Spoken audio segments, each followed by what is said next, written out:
Hello and welcome everyone. Now इस particular video में हम डिस्कस करेंगे कि ये जो परमानेंट पोस्ट्स यहाँ पे आउट हुए हैं यूनिवर्सिटी ऑफ कश्मीर से, इनकी जो क्वालिफिकेशन है वो ग्रेजुएशन और मास्टर्स यहाँ पे रहने वाली है। एंड जितने भी जम्मू एंड कश्मीर के डोमिसाइल्स हैं, जो भी कैंडिडेट्स हैं, वो यहाँ पे अप्लाई कर सकते हैं। एंड जो यहाँ पे पे स्केल रहने वाले हैं that is 29,200 to 92,300 per month यहाँ पे आपकी सैलरी रहेगी। इस तरह से अगर हम बात करें यहाँ पे इस पर्टिकुलर वीडियो में हम डिस्कस करेंगे कि इनकी जो एज है, अपर एज लिमिट क्या रहने वाली है, लास्ट डेट क्या है फॉर्म फिल करने का, कैसे आपको फॉर्म फिल करना है, एंड यहाँ पे जो एप्लीकेशन फ़ी है वो यहाँ पे कितना रहने वाला है। तो ये सारी चीज़ें हम इस पर्टिकुलर वीडियो में क्विकली डिस्कस करेंगे। तो अब फर्स्ट ऑफ ऑल यहाँ पे मैं आपको बता दूँ कि ये जो पोस्ट्स हैं टेक्निकल असिस्टेंट्स के पोस्ट्स हैं, एंड इनके जो ऑनलाइन एप्लीकेशन फॉर्म्स हैं वो 6 फेब से लगना स्टार्ट हो गए। एंड जो लास्ट डेट है फॉर्म फिल करने का वो 26 फेब है।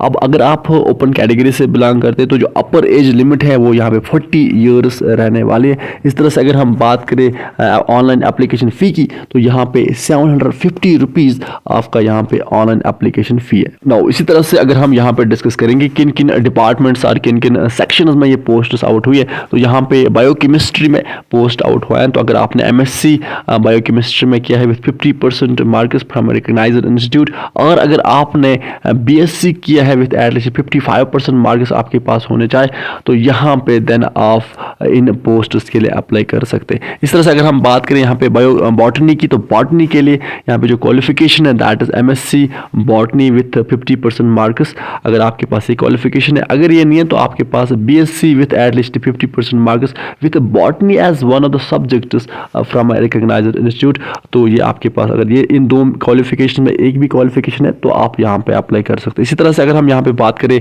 कंप्यूटर साइंस की, तो यहाँ पे आपके पास B और BTech इन कंप्यूटर्स और IT विथ एटलीस्ट 50% मार्क्स, अगर आपके पास ये क्वालिफिकेशन है तो आप अप्लाई कर सकते हैं। इसी तरह से यहाँ पे अगर आपके पास ये क्वालिफिकेशन नहीं है, अगर आपने ग्रेजुएशन किया है बट उसके साथ साथ आपके पास 3 years diploma in computer science engineering है, तो आप यहाँ पे अप्लाई कर सकते हैं। इस तरह से अगर हम बात करें होम साइंस की, तो यहाँ पे होम साइंस में ऊपर मिनट के लिए एक पोस्ट है। तो यहाँ पे जो क्वालिफिकेशन है दैट अगर आपने MSc बायोकेमिस्ट्री में किया है और यहाँ पे आपने MSc किया है क्लिनिकल न्यूट्रिशन में विथ 50% मार्क्स, तो आप अप्लाई कर सकते हैं इस पोस्ट के लिए। इसी तरह से फिजिक्स की बात करें तो फिजिक्स में यहाँ पे अगर आपने MSc फिजिक्स में किया है विथ एटलीस्ट 50% मार्क्स, तो आप अप्लाई कर सकते हो। और अगर आपके पास यहाँ पे MSc नहीं है, तो अगर आपके पास BSc है with at least 50% marks with physics as one of the subjects from the recognized institute, तो आप यहाँ पे अप्लाई कर सकते हैं। इसी तरह से अगर हम बात करें यहाँ पे कुपवारा कैंपस की, तो यहाँ पे जो क्वालिफिकेशन चाहे that is BTech in electronics and communication, अगर आपके पास ये डिग्री है तो आप यहाँ पे अप्लाई कर सकते हैं इन पोस्ट्स के लिए। तो ये थे यहाँ पे कौन कौन से पोस्ट आउट हुए हैं एंड इनके लिए क्या क्या स्पेसिफिक क्वालिफिकेशन यहाँ पे है। तो अगर आपके पास ये क्वालिफिकेशन है तो आप इन पोस्ट्स के लिए अप्लाई कर सकते हैं। जो लास्ट डेट है फॉर्म फिल करने का दैट इज 26 फेब। नाउ अब यहाँ पे हम बात करते हैं कि आपको यहाँ पे ऑनलाइन एप्लीकेशन फॉर्म सबमिट कैसे करना है। तो उसके लिए आपको यूनिवर्सिटी ऑफ कश्मीर दैट की वेबसाइट पे आना है, दैट इज www.kashmiruniversity.net। तो वहाँ पे आपको जॉब्स लिंक पे क्लिक करना है। उसके बाद आपको यहाँ पे पहले रजिस्टर करना है। तो रजिस्ट्रेशन के बाद आपका user name and password generate होगा। उसके बाद आपको ऑनलाइन एप्लीकेशन फॉर्म फिल करना है एंड देन यहाँ पे लास्ट में जो ऑनलाइन एप्लीकेशन फ़ी है दैट इज 750 रुपीज़, ये आपको यहाँ पे डिपॉजिट करना है। सो अब ये थी अपडेट। अब विद दिस हम सेशन को करते हैं कंप्लीट। आप अच्छे से पढ़ाई कीजिए, अपने पेरेंट्स का ख्याल अच्छे से रखिए। Good bye.